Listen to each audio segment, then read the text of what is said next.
Sir ನೀವೇ ಕೇಳಿದ ಮಟ್ಟಿಗೆ ಇಸ್ಪೀಟಾಗಿ 8,000 ಸೋತಾನೆ ಅಂತ ಹೆಂಗ್ ಬ್ಲೇಮ್ ಮಾಡಿ ಹೇಳಿರ್ತಾರೆ ಅವರು, ಇಲ್ಲ ಏನೋ ಒಂದು ತಮಾಷೆ ಅಂತ ಹೇಳಿರ್ತಾರೆ. ನಾವಂತೂ ಇಸ್ಪೀಟಾಡ್ ಅವರು ಅಲ್ವೇ ಅಲ್ಲ, ಇಸ್ಪೀಟಾಡ್ ಆಗಿದೆ ಇಷ್ಟ ಮನೆಗೆ ಮಾಡ್ತಿರ್ಲಿಲ್ಲ. ಸುಮ್ಮನೆ ಅವರು ಅದು ನಸೀರ್ವಾಜ್ ಆ ಟೈಮಲ್ಲಿ ಪ್ರ್ಯಾಂಕ್ ಮಾಡ್ಬೇಕಾದ್ರೆ ಅವ್ರು ಮಾತಾಡೋ ಟೈಮಲ್ಲಿ ಎಲ್ಲ ವೇಲೂ ಮಾತಾಡಿರ್ತಾರೆ, ಕೋಪಂತೂ ಮಾತಾಡಿರ್ತಾರೆ, ನಗ್ತಾನೂ ಮಾತಾಡಿರ್ತಾರೆ. ಯಾಕೆಂದ್ರೆ ಅವ್ರಿಗೆ ಒಂದು ರೇಗಿಸ್ತಿರ್ತಾರೆ. ನೀವು ಗಮನಿಸಿರ್ತೀರ ಆಡಿಯೋದಲ್ಲಿ ನಸೀರ್ವಾಜ್ ಸಟ್ಕಾಬಿಡ ಕೋಪ ಮಾಡ್ಕೊಂಡೆ ಮಾತಾಡಿರ್ತಾರೆ. ಇಲ್ಲಿ ಅವರು ನಟನೆ ಮಾಡೋದಕ್ಕೆ ಅವ್ರೇನು ಪ್ರೊಫೆಷನಲ್ ಆರ್ಟಿಸ್ಟ್ ಆಗಿರಲಿಲ್ಲ.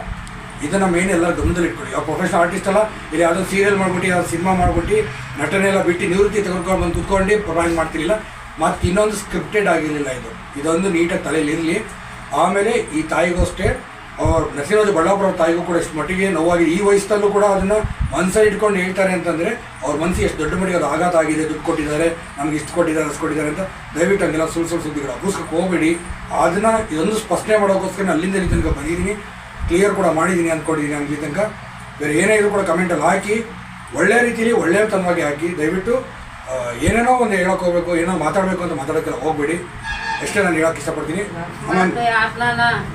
ಅವನ ಬಗ್ಗೆ ಅವನ ಅವತಾರನೇ ತೋರಿಸಿ ಅವನ್ ಮಾತಾಡ್ದಂಗೆ ಮಾತಾಡಿ ಬೆಳೆಸ್ಕೊಂಡು ದುಡ್ಡು ಮಾಡ್ಕೊಂಡು ಗ್ರಾಪುಣ ಹತ್ರನ ಸಿಗಳ ವಯಸ್ಸು ಮಾಡ್ಕೊಂಡಿದ್ದೀವಿ ನಾವು. ಅದ್ರಾಗ ಒಂದು 10 ರೂಪಾಯಿ ಕೊಡ್ರಿ ಅಂತ ಯಾರನ್ನ ಕೇಳಿ, ಯಾರನ್ನ